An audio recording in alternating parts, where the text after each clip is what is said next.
Good morning, gorgeous humans. How are we doing? I am officially on summer holidays and I am so happy, I tell you, because I get to enjoy this without the stress of the school run. Don't get me wrong, I love my children 99% of the time. The other 1% is more curious, but 99% I love my children. But I tell you, my morning coffee means so much to me. It does. And thank you to M Powder, my beautiful friends at M Powder, who bought me this. Ambitious. She knows me so well. Anyway, I'm not on here to talk about my coffee habit. I'm here. I am here, and I welcome you to What the Feminine. Yes, What the Feminine with me, Abby Adams, speaker, mentor, and founder of Project Woman. I want to talk about the feminine with you because, to be honest with you, I've only just realised what it's all about. And I'm having these wonderful conversations with women who don't even realise that feminine health exists. And this is what I want to start off with this week, because I'm going to be doing this over the next few weeks, every Tuesday. So I'd love for you to join me. I was on a private group and a wonderful woman spoke about she's heading to burnout. She's not feeling great. She's got to assess everything. She's spoken to a business coach and they're looking at what was driving this not feeling great for her. And so I said to her, well, the first thing that I would contemplate is your feminine health. And she didn't even know what it was. And I'm curious, do you know what feminine health is? Because it's not really something that we talk about, is it? And it's not something that we've been educated on. But a few things that I understand about feminine health are, to start with, and the most important thing about feminine health is realizing that we are not like men. Now, that's not to say that we're not as great, but we're not like men. We're not wired like men. I think we're all aware now, aren't we, that we run on different rhythms. We've got the men working on that 24-hour clock. We work on that monthly cycle. And this is where it starts to get very interesting.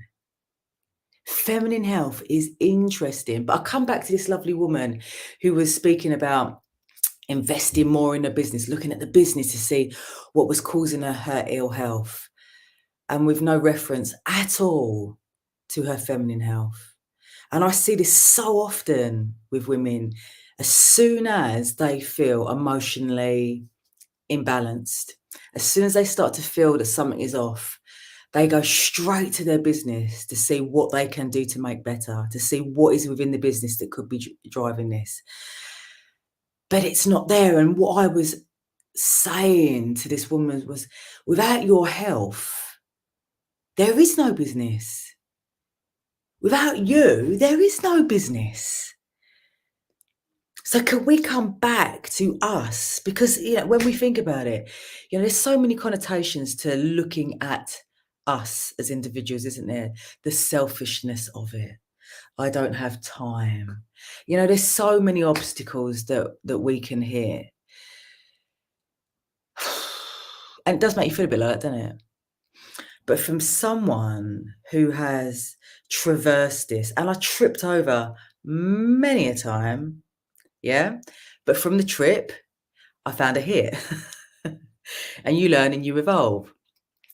So what I have learned about feminine health, where do you start? Well, the first place to start, like I said, is that we're not wired like men, but we are different.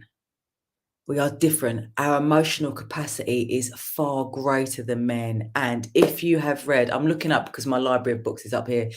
If you've read The Feminine Brain, you will know, so interesting, that when a baby is born as a female, she's already wired emotionally to start taking in the surroundings. I mean, I find that phenomenal. That doesn't happen a lot later for young boys, because we are needing to assess the area to see if it's safe. I mean, it blows my mind, the capacity of the feminine health.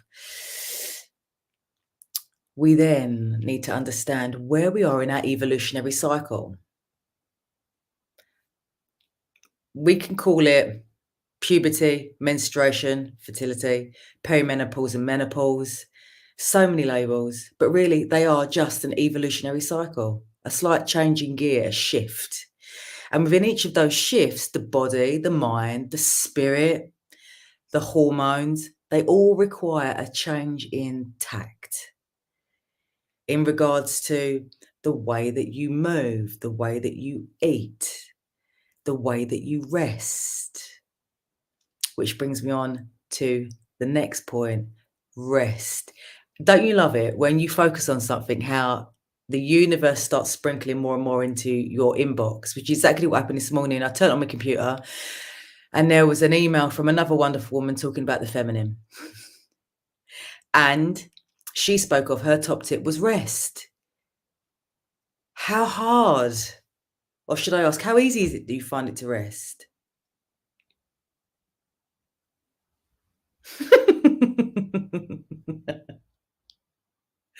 It's not that easy, is it? Especially when there is so much going on and you feel that you've got to hold that up. That don't serve the feminine health. And I come back to this monthly cycle that women flow so well from.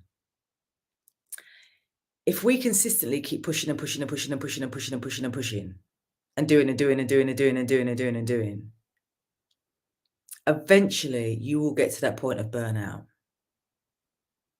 If you are unaware that you have the opportunity to plan and move and feel and be over a monthly cycle where there is a pocket of time where you do kick back and you rest, you will feel that there is no choice. You will not understand feminine health and what it signifies. But once you get that, once you get the importance of rest, and I want to share with you an experience of mine recently. You know, I've been in feminine health for a long time, and you don't know what you don't know.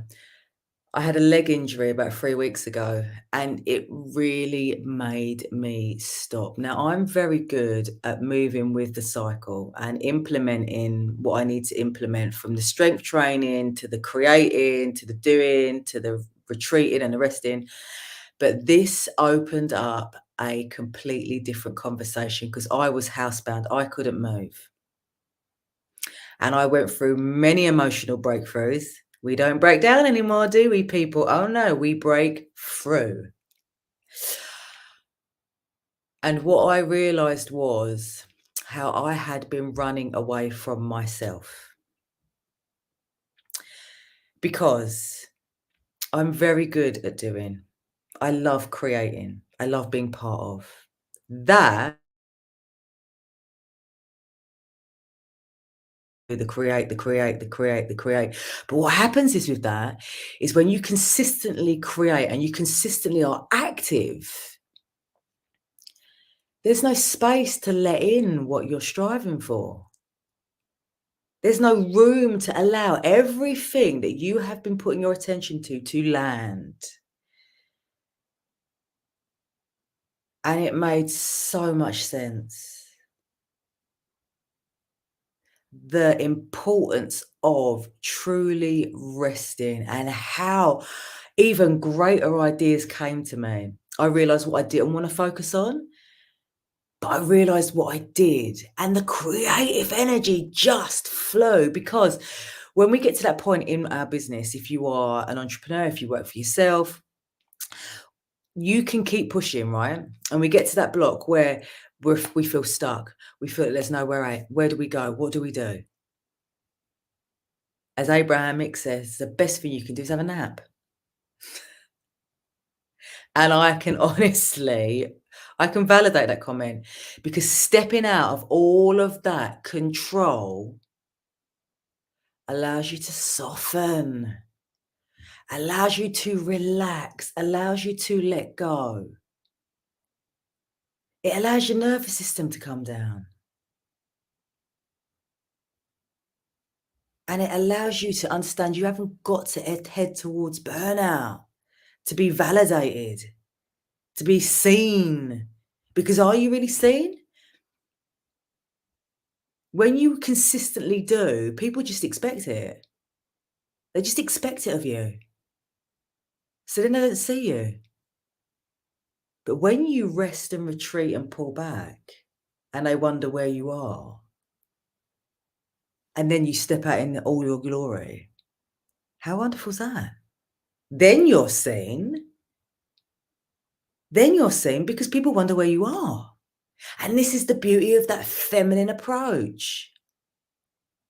So just to recap, what is feminine health? The understanding that we are not like men.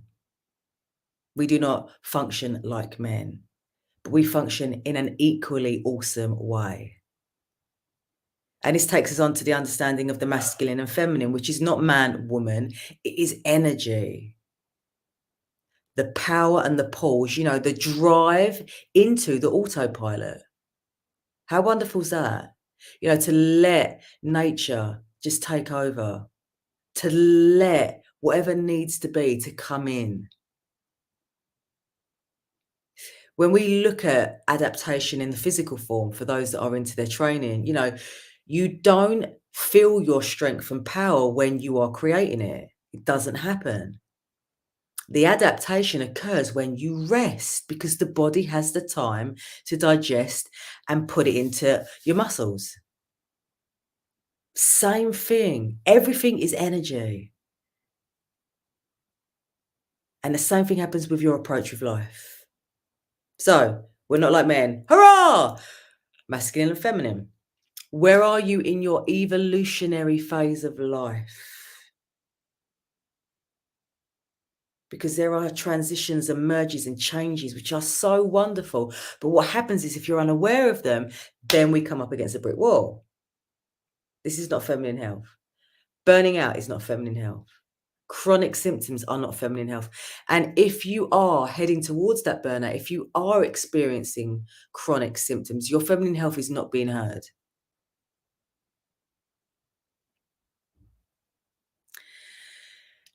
And the one that I want to drop in today is obviously some rest.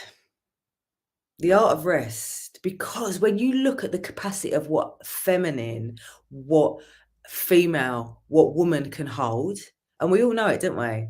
We have that capacity at certain points to do everything, to hold everything, to be everything, to look after everyone. We get that, but we don't have to do it all the time. And when you start tuning into the natural powers that roll underneath your skin, you start to feel it. It's a natural calling. Feminine health. It does exist. And I'd be interested to know what you would like to know about feminine health. What would you like to know? What conversations would you like to have so that you don't go to burnout? Because you don't have to go to burnout. Who wants to go there? Who actually wants to get to that point? I know I bloody don't. And it's so unnecessary. But once you have that understanding, it all starts to make sense.